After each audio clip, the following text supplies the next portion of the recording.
سڵاوتان لەبێت بینەرانی خۆشەویستی تلڤیزیۆنی کۆمەڵە ئەم کاتەوە و هەموو کاتێکی ژیانتان باش هیوادارین کە لە هەر کوێیەکەن ساغ و سڵامەتن. ئەمڕۆ پێنجشەممە 5 گەلاوێژ 1402 هەچاوی بەرابەرە لەگەڵ 27 جولای 2023 زاینی لەگەڵ هاوڕانی هاوکارم لە خزمەتتاندایم بۆ پێشکەشکردنی گەشتی هەواڵەکانی کوردستان، ئێران و جیهان. سەرەتا سەردێڕی گرنگترین هەواڵەکان. کوژرانی هاوڵاتیەکی خەڵکی کرماشان لەلایەن حکوومەت، سەپاندنی سزای زیندان بەسەر پزیشکێک لە شاری سەقز، لە ناوبردنی دارستانەکانی سەردەشت لەلایەن بەکرێگیراوانی ڕژیم، گیان لە دەستانی کرێکارێکی خەڵکی سەڵماس لە باشووری کوردستان، هێرشی هێزەکانی گەشتی ئەرشاد بۆ سەر کچانی مەشهەد و تاران، گواستنەوەی ئانیشا ئەسەدوڵڵاهی بۆ زیندانی ئەڤین، پشتڕاستکردنەوەی حکمی ئەعدامی محەممەد جەواد وەفایی سانی لە دادگای مەشهەد، ئەگەری گرانکردنی نرخی نان و بنزین لە مانگی خەرمانان و بێکاری 600,000 ژنی ئەفغانستانی بەهۆی داخرانی ناوەندەکانی جوانکاری.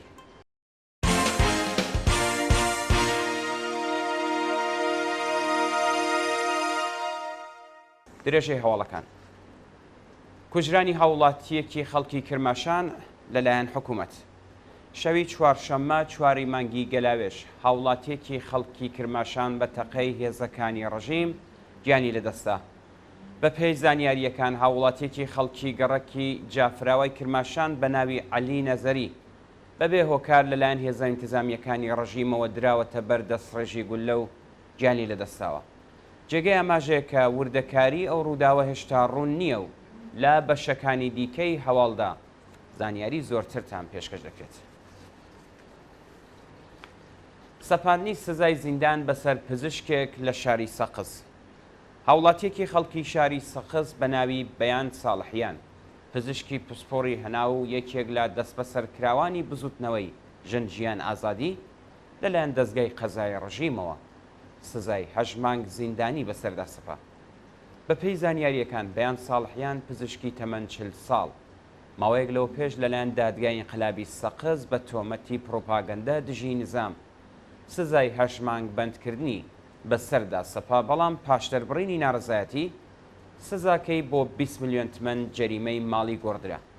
شایانی باسە کە بەیان ساڵحیان پاییزی ساڵی ڕابردوو هاوکات لەگەڵ 2 پزیشکی دیکە لەلایەن هێزەکانی حکوومەتەوە دەست بەسەر کرابوو. لە ناوبردنی دارستانەکانی سەردەشت لەلایەن بەکرێگیراوانی ڕژیم. لە ماوەی ڕۆژانی ڕابردوودا 10 هێکتار لە دارستانەکانی سەردەشت لەلایەن بەکرێگیراوانی ڕژیمەوە بڕاوەتەوە. بە پێی ئەو وێنانەی بەدەستمان گەیشتووە 10 هێکتار دارستان لە شارستانی سەردەشت لەلایەن بەکرێگیراوانی ڕژیمەوە بە تاڵان براوە و بە دوواداچوونی ژینگە پارێزان و ناڕەزایەتیان دەست بەو کردەوە جنایەتکارانەیە بێ ئاکام بووە. هەر لەو پەیوەندیەدا 1000 هێکتار لە دارستانەکانی مەریوان کە لەلایەن سوپای پاسدارانەوە ئاگردرا بوو سوتاوە و لە نێوچوو.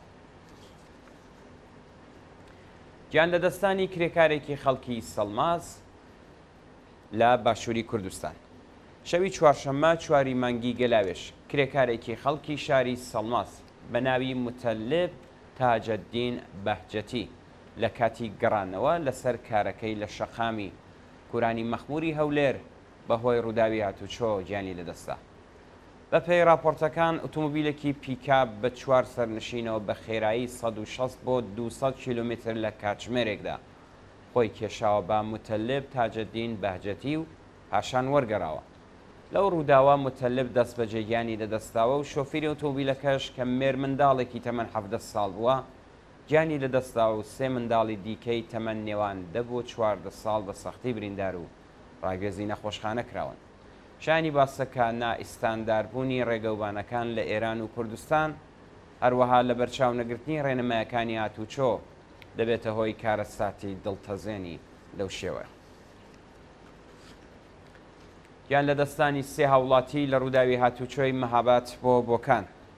دوانیوەڕۆی چوارشەممە 4 گەلاوێژ 3 ئەندامی خێزانێک بەهۆی ڕووداوی هاتوچۆ لە محوەری مەهاباد بۆ بۆکان گیانیان لەدەستا و باری تەندروستی منداڵێک ناجێگیرە. بە پێی زانیاریەکان ئۆتۆمۆبیلی پژۆ پارس لە جادەی نێوان مەهاباد بۆکان ناسراو بە بورهان خۆی کێشاوە بە ئۆتۆمبیلێکی پڕایت کە 4 سەرنشینی تێدا بووە. بەوتەی بەرپرسانی ئۆرژانس لەو ڕووداوە 3 ئەندامی خێزانەکە دەست بەجێ گیانیان لەدەستاوە و منداڵێکی بچووک بە سەختی بریندار و باری تەندروستی ناجێگیرە. گیان لە دەستانی سوختبەرێک لە شارستانی سەرباز. ڕۆژی چوارشەممە 4 گەلاوێژ بەهۆی ڕووداوی هاتوچۆی نێوان وانێتێکی نەیسانی سوختبەر و ئۆتۆمبیلێکی پراید لە شارستانی سەرباز سوختبەرێک بە ناوی جاسم کوهساری گیانی لەدەستا. بەپێی راپۆرتی چالاکانی بەلوچ پاش پێکدادانی ئەو دوو ئۆتۆمبیلە، ئۆتۆمبیلی پرایداگری گرتووە و شۆفێرەکەی بە ناوی جاسم کوهساری خەڵکی گوندی کە جومی سەر بە شارستانی سەرباز لە نێو ئاگردا سوتاوە. هێرشی هێزەکانی گەشتی ئێرشاد بۆ سەرکچانی مەشهەد و تاران. ڕۆژی چوارشەممە 4 گەلاوێژ هێزەکانی گەشتی ئێرشاد لە شارەکانی مەشهەد و تاران هێرشیان کردە سەر کچانی دژبەری حجابی ئیجباری و 2 کچیان بریندار کرد. بەپێی زانیاریەکان لە شاری مەشهەد کچێکی تەمەن 14 ساڵ بەهۆی گوشار و ئازاری هێزەکانی گەشتی ئێرشاد لە هۆشخۆی چووە و لە شاری تاران کشێک بە بیانووی بەرگریکردن لە خۆی لەلایەن هێزەکانی گەشتی ئێرشادەوە ئەشکەنجە و ئازار دراوە و ڕوومەتی چەند برینی هەڵگرتووە. گواستنەوەی ئانیشا ئەسەدوڵڵاهی بۆ زیندانی ئەڤین. ئانیشا ئەسەدوڵڵاهی چالاکی کرێکاری و مەدەنی خەڵکی تاران کە پێشتر بە تۆمەتی ئیجماع و تەبانی و تەبلیغ دژی نظام بە 5 ساڵ و 8 مانگ زیندانی تەعزیری مەحکوم کرابوو، ڕۆژی چوارشەممە 4 گەلاوێژ بە مەبەستی تێپەڕکردنی ماوەی بەندکرانەکەی ڕاگوێزی زیندانی ئەڤین کرا. بەپێی راپۆرتەکان کەیوان موحتەدی هاوژینی ئانیشا ئەسەدوڵڵاهیش بە هەمان تۆمەت لە زیندانی ئەڤین ماوەی مەحکومیەتی 6 ساڵەی تێپەڕ دەکات. ئانیشا ئەسەدوڵڵاهی ڕۆژی 8 مانگی گوڵانی ئەم ساڵ و لەگەڵ نزیک بوونەوە بە ڕۆژی جیهانی کرێکار لەلایەن هێزەکانی حکوومەتەوە لە ماڵی محەممەد حەبیبی چالاکی سنفی معلیمانی تاران دەست بەسەر کرابوو. پشتڕاستکردنەوەی حکمی ئیعدامی محەممەد جەواد وەفایسانی لە دادگای مەشهەد. بابەک پاکنیە پارێزەری محەممەد جەواد وەفایسانی لە ئەکاونتی تویتەری خۆیدا ڕایگەیاند کە لەقی 2 دادگای ئینقلابی مەشهەد بۆ دووهەمین جار سزای سێدارەی ئەو بەندکراوەی پشتڕاست کردوێتەوە. بابەک پاکنیە دەرکردنی ئەو حکومەی وێڕای بۆچوونەکانی لەقی دیوانی باڵای وڵات ڕاگەیاند و جەختی لەسەر پێداچوونەوە بە بڕیاری دادگا کردووە. پێشتر محەممەد جەواد وەفایسانی لەلایەن لەقی 4 دادگای ئینقلابی مەشهەد بە تۆمەتی ئەفساد فیل ئەرز لە ڕێگەی لە ناوبردنی ساختمانی تەعزیراتی حکوومەتی لە مەشهەد بە ئیعدام مەحکوم کرد بوو، بەڵام ئەو حکومە لە دیوانی باڵای وڵات هەڵوەشەندرا و پەروەندەکە ڕاگوێزی لەقی 2 دادگای ئینقلابی مەشهەد کرا. جێگەی ئاماژەیەکە محەممەد جەواد وەفایی پاڵەوانی وەرشی بۆکس و لا دەست بە سەرکراوانی ئاخێزی جەماوەری ساڵی 98 تاویە کە لە کاتی بەندکراندا بە سەختی ئەشکەنجە و ئازار درابوو. ئەگەری گرانکردنی نرخی نان و بنزین لە مانگی خەرمانە. دەستگای هەواڵنەری فارس ڕۆژی چوارشەممە 4 گەلاوێژ ڕایگەیاند کە بە زووی نرخی نان لە سەرانسەری ئێران بەرز دەبێتەوە. بڵاوکردنی ئەو هەواڵە لە کاتێکدایە کە لە 2 ڕۆژی ڕابردوودا نرخی نان لە ئوستانی خوڕاسانی ڕەزەوی لە 40 بەرز بۆتەوە. بەوتەی چالاکانی سیاسی و مەدەنی سفرەی خەڵکی ئێران ڕۆژ لە دوای ڕۆژ بچووکتر دەبێتەوە و نان کە خۆراکی سەرەکی نیوەی جەمعیەتی کۆمەلگای ئێرانە لە داهاتوویەکی نزیکدا وەک کاڵایەکی لۆکسی لێدێت. لە هەواڵێکی دیکەدا کە لە کۆمیسیۆنی ئەمنیەتی مەجلیسی ڕژیم دزەی کردووە بڕیار دراوە لە مانگی خەرمانانی ئەمساڵ نرخی بنزین گران بکرێت. دامەزراندنی بزوتنەوەی دادخوازان و ئازادی خوازان لە بەلوچستان. ڕۆژی چوارشەممە 4 مانگی گەلاوێژ گروپی ناسراو بە بزوتنەوەی دادخوازان و ئازادی خوازانی بەلوچستان بە مەبەستی خەبات دژ بە کۆماری ئیسلامی تا ڕووخاندنی ئەو ڕژیمە دامەزرا.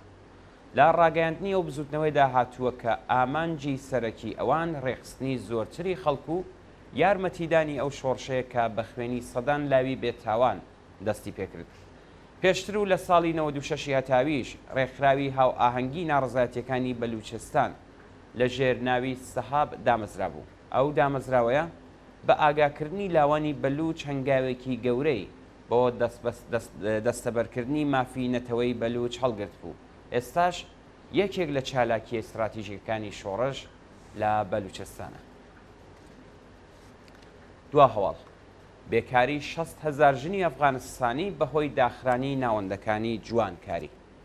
پاش فەرمانی حکوومەتی تاڵبان ڕۆژی سێشەممە سەیمانگی گەلاوێژ هەزاران ساڵۆنی جوانکاری لە سەرانسەری ئەفغانستان بۆ هەمیشە داخران و زیاتر لە 60,000 کرێکاری ژن بێکار بوو. حکوومەتی تاڵبان لە کاتی بەدەسەڵات گەیشتنی لە مانگی ئوتی 2021 تا بە ئەمڕۆ ژنان و کچانی لە چوون بۆ مەدرسە و زانکۆ پارک و نمایشگا و ساڵۆنەکانی وەرشی مەنع کردووە. ئەم جارە نۆرەی ساڵۆنەکانی جوانکاری ژنانە و زۆربەی ژنان لە ترسی چەکدارانی ئەو گروپە پێشوادەی حکوومەت دوکانەکانیان دەخست. بەڵازیزان گەشتی هەواڵەکانتان پێشکەشکرا لەگەڵمان بن بۆ بینینی درێژەی بەرنامەکانی تلویزیۆنی کۆڵ.